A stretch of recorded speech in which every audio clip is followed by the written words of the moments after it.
Hello, ẹ̀yin èèyàn mi o.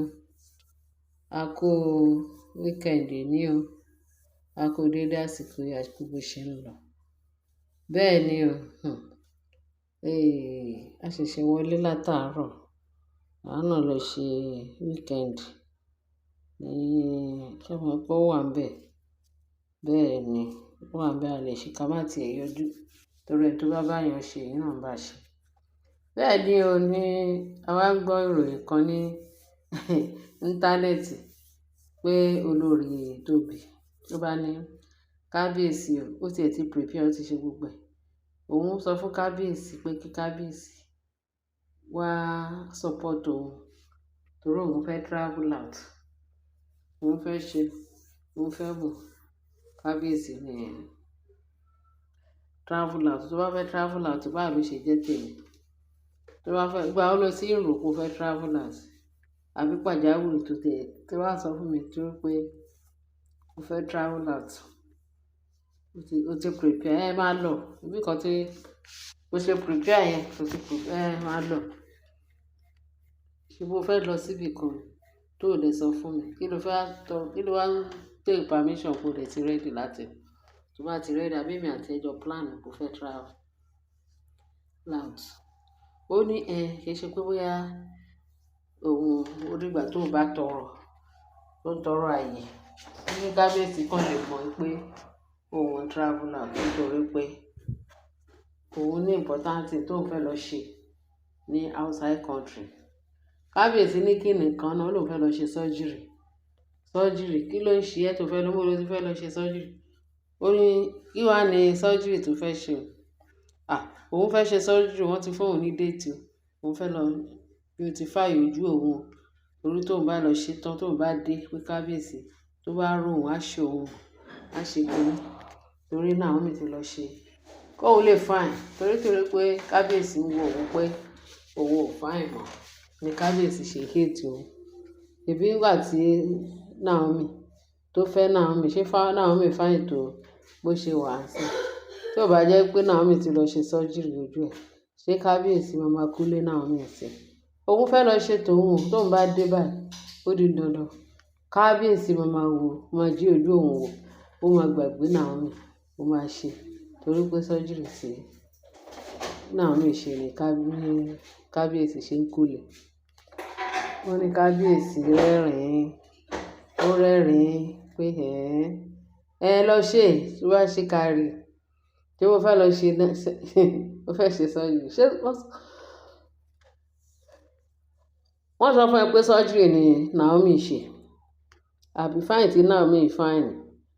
Ó wá sọ fún ẹ pé surgery ló ṣe. Tó bá ní surgery náà lọ ṣe tiẹ̀. Ó lóun fẹ́ lọ ṣe o kí kábíyèsí kó fún òun original kíní lòun fẹ́ ṣe nítorí tí Naomi ṣe yẹn pé àwọn pọ́kú lówó ẹ̀ surgery ni. Pé tòun yẹn máa ná òun lówó gan torí ẹ̀ kí kábíyèsí jọ kó wá fún òun lówó sí kó òun lè lọ ṣe original. Pé ibi tó ti ń ṣe báyìí tóun bá dé nígbà tó ń ṣe tán báyìí pé kábíyèsí máa gbàgbé ẹni tó ń jẹ́ Naomi. Ẹ̀rín kéékèèké kábíyèsí fi ṣe tó kábíyèsí wọ́n sọ fún pé Tóbi kúrò wájú mi. Tóbi mo fi Ọlọ́run bẹ̀ má disturb mi tó bá fẹ́ lọ anything tó bá fẹ́ ṣe kó lọ ṣe. Kí n tèmi àti ẹ lọ ṣe nǹkan tó ní ṣe torí òun ò ní time lórí gbogbo yín pátápátá torí tóun rò ó ju gbogbo wékèwèkè tó gbé síwájú òun tí kò máa lọ. Wọ́n ní kábíyèsí ò tiẹ̀ dá lóhùn. Kẹ́ máa wo àwọn tó ń wo ago aláago ṣiṣẹ́. Naomi Ọlọ́run máa dá Naomi dáradára gan. Wọn ò mọ àṣírí ẹwà Naomi mà ní. Tó bá mọ àṣírí ẹwà Naomi, wọn ò ní máa compete pẹ̀lú Naomi. Ìgbésí ayé àwọn olórí tí kábíyèsí kó wá sáàfin, ìgbésí ayé wọn ò yé wọn. Ìgbésí ayé wọn ò yé wọn. Tí ìgbésí ayé wọn bá yé wọn, tó mọ bí Naomi ṣe jẹ́ ni, wọn ò ní máa sọ pé àwọn fẹ́ ta fèlèfèlè wá bá Naomi compete, ẹ rí i pé àwọn èèyàn tó wọn mọ ibi tẹ́gbẹ́ ẹ̀ ti là wọ́n sọ bẹ́ẹ̀. Wọ́n ní ẹni tó mọ ibi tẹ́gbẹ́ ẹ̀ ti là kó máa sá àsápajúdé ni. Àsákú eré ló máa sá. Ṣé Naomi tó rí yẹn, ṣé bí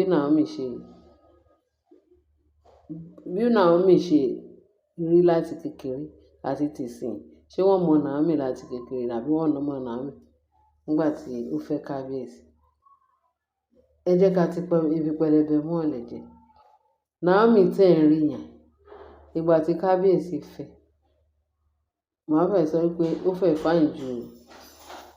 fáìn ju tìsín lọ, torí ọmọ kékeré ẹlẹ́jẹ̀ tútù ó ní Naomi. Láti ìgbà yẹn tí kábíyèsí ti fẹ́ Naomi, ó fẹ́ Naomi ní fífẹ́ pé ó rí pé ń jẹ́ ẹ̀rín Naomi.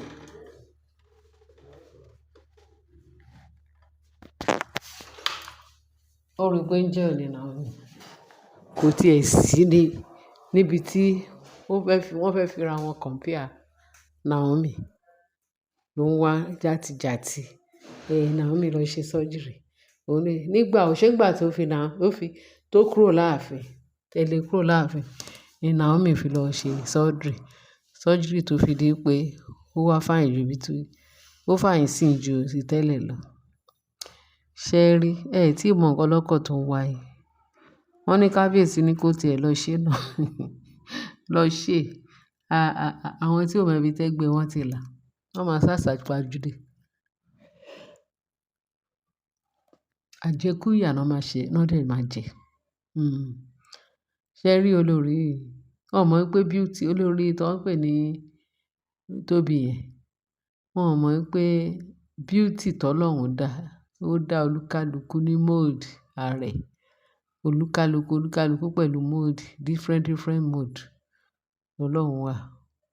Mold tọ́lọ́run dá olúkálùkù ó lọ swà. Bí mold, ọmọ nǹkan tó fi mold bread. Irú pan olúkálùkù, structure olúkálùkù bọ́lọ́run ṣe dá wa nìyẹn. Ìwọ wá sọ pé torí pé lágbájá ó lọ ṣe surgery, ó lọ beautify ara ẹ̀ ju bọ́lọ́run ṣe dá lọ. Kóun lọ ṣe tiẹ̀ kó padà ká wò bóyá ojú yẹn máa ṣe wò mọ́.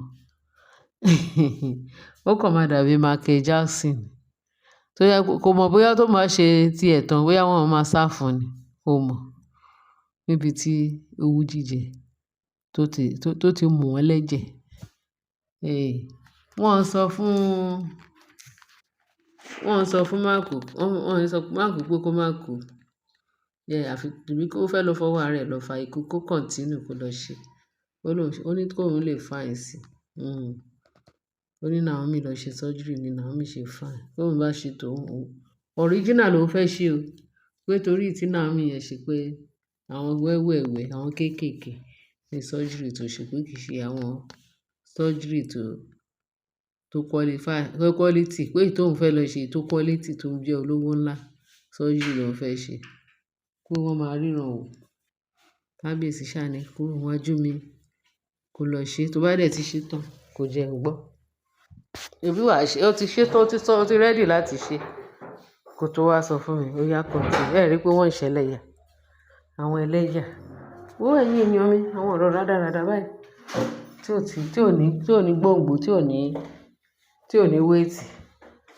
Kó máa dàbí pé bóyá olúwẹ̀ ó rí kò sọ fún wa. Mo ní kí n sọ fún yín kí ẹ lè mọ bó ṣe jẹ́.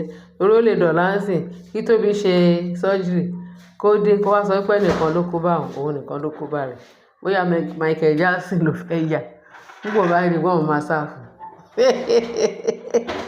Nígbà tẹ máa rí Tóbi lọ́ba nínú screen àbí nínú íńtánẹ́ẹ̀tì, ẹ máa fi ríǹgì pé ta lélẹ̀ bóyá kì í ṣe Tóbi lọ́ba torí àwọn tó ń gbọ́ lọ́hùn gbọ́. Nǹkan tí ò tọ́ lọ́hùn máa gbà nígbà bá yà. Ẹ ṣẹ́yìn èèyàn mi o. Ẹ ṣe ń tẹ́tí sí wa. Ẹ bá mi share, ẹ bá mi like. Ẹ bá mi talk sí comment section torí ó fẹ́ lọ di Michael Jackson. Ó dìgbà náà ná. olórí tóbi ó fẹ́ ṣe Michael Jackson kó ṣàrọ̀ra ṣe torí owó jíjẹ kó má lọ pa ọ́. Ẹ bá mi share, ẹ bá mi like, ẹ bá mi subscribe. Jésù Olúwa wa, amen. Bye.